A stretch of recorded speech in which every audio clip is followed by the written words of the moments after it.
لایەنگرانی موقتەدا سەدر نوێژی هەینیان لە بەردەم ناوچەی سەوز ئەنجامدا و بۆ هەفتەی پێنجەمیش خۆپشاندانەکانی ڕەوتی سەدر بەردەوام بوو. خۆپشاندەران داوایان لە حەیدەرعەبادی کرد چاکسازیەکان جێبەجێ بکات و گەندەڵکارانیش سزا بدات. موقتەدا سەدر لە نامەیەکدا کە لەوتاری نوێژی هەینیدا لەلایەن ئەسعەد ناسریەوە خوێندرایەوە مۆڵەتی یەک ڕۆژیدایە عەبادی تا پێکهاتەی حکومەتە تەکنۆکراتەکەی ڕابگەێنێت. هەڕەشەی ئەوەشی کرد کە لە کاتی ڕانەگەیاندنیدا خۆپشاندەران قسەی تریان دەبێت. وليكن بمعلومهم ذلك.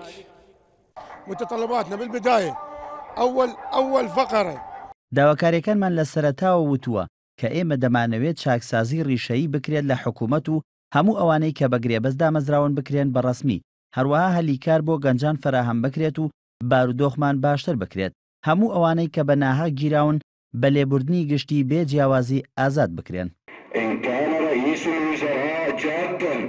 موقتەدا سەدر لە نامەکەیدا پشتگیری خۆی بۆ حەیدەرعەبادی نیشاندا، بەڵام بەو مەرجەی جێگەی ڕەزامەندی بن. بەڵێنیشیدا سەرجەم ئەو پەرلەمانتارانە بکاتە پەند کە ئامادەنین دەنگ لەسەر چاکسازەکانی عەبادی بدەن. موقتەدا لە نامەکەیدا داوای لە هەموو هاوڵاتیان کرد لە مانگرتنەکان بەشداری بکەن و مۆڵەتی یەک ڕۆژیدایە حەیدەرعەبادی و داوای لێکرد ڕۆژی شەمە ناوی پێکهاتەی نوێی کابینەکەی ڕابگەێنێت. وتیشی ئەگەر چاکسازەکانی عەبادی بەدڵ بوو پشتگیری دەکات. موقتەدا داواشی لە پەرلەمان کرد دەنگ لەسەر چاکسازەکان بدات ئەگەرنا ئاراستی خۆپشاندانەکان دەگۆڕن لە حکومەتەوە بۆ پەرلەمان و وتشی ئەگەر لە ماوەی دیاریکراودا چاکسازی ڕیشەیی نەکرا ئەوە مانگرتنەکان دەگوازنەوە بۆ نێو دام و دەستگاکانی حکومەت و پەکیان دەخەن.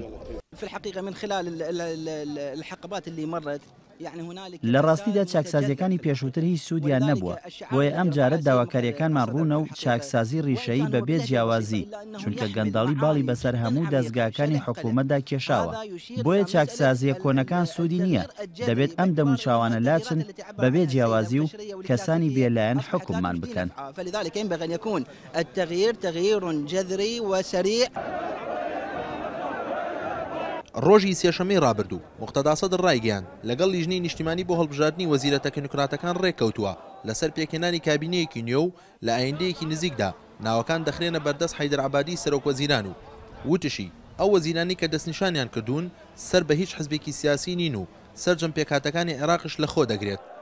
چاودێرانی سیاسیش پیان وایە کە عەبادی ناتوانێت لەو ماوەی بۆ دیاریکراوە سەرجەم داواکارەکانی ڕەوتی سەدر جێبەجێ بکات. ئەو دیوارەی کە لە ماوەی ڕابردوودا هاوڵاتیانی شاری بەغدا خەونیان دەبینی تەنانەت بە ئۆتۆمبیلیش لە بەردەمی دابۆستن، ئەوە ماوەی یەک هەفتەیە چارۆگەیان لە ژێردا هەڵداوە و لە بەنشدا نان دەخۆن و دەخەونیش وەک خۆیانیش دەڵێن. ئەو ماوەی کە دیاری کراوە بۆ حکوومەتی عێراقی ئەگەر بێت و تێیدا وەڵامیان نەداتەوە ئەوە لەوە ئاسانتر نییە ئەم چارۆگەیە کۆ بکەنەوە و لەو دیوی ئەو دیوارەوە هەڵی بدەن. ئومێد محەممەد هێنارتی، باغداد.